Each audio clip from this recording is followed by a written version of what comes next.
এখন জ্বালানি এবং বিদ্যুৎ প্রতিমন্ত্রী যে লোকটা ইকবাল হাসান মাহমুদ টুকু, একটা নাস্তিক এবং ইসলাম বিদ্বেষী, আপাতমস্তক ইসলাম বিদ্বেষী।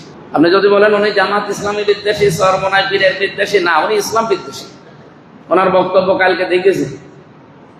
এই দেশে ধর্ম প্রতিষ্ঠা করার জন্য নাকি মুক্তিযুদ্ধ হয়নি। মুক্তিযুদ্ধ হয়েছে কেন আপনি বলেন তো? মুক্তিযোদ্ধা তো এখনো বেঁচে আছে। আপনি তাদেরকে জিজ্ঞাসা করেন তারা ইসলাম বিদ্বেষী কিনা, তারা ধর্ম বিদ্বেষী কিনা। এর আগে তারেক রহমানের যে সমস্ত নামগুলো বাংলাদেশে ছড়ানো, বিশ্বের মানুষ জানে, ওনারে খাম্বা বলে ডাকে ওনার কারণে না, এই যে এইটুকুর কারণে। ওনারা যে খাম্বা বলে ডাকা হয় এইটুকুর কারণ এই জায়গাটায় এর আগে উনি মন্ত্রী ছিলেন। উনি এই সমস্ত জায়গাগুলোতে দায়িত্ব পেলে কি হাহাকার লাগে। আপনি এখন এই যে মজমপুরে তেল পাম্পে যান, বিআরবি কে বলেন তেল পাম্পে যান, মন্ডল ফিলিং স্টেশনে যান, কি অবস্থা দেখেন তো, কি হাহাকার চলছে।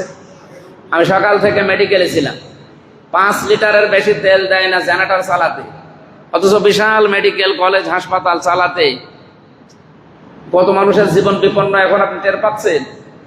এই সমস্ত অযোগ্য মানুষগুলোকে না দিয়ে যারা যোগ্যতা সম্পন্ন, যারা দেশের মানুষের প্রতি দরদ রাখে, এরকম মানুষকে যদি আমার মনে হয় সিরিয়াল আকারে বসানো যেত, এই হাহাকারটা লাগতো না।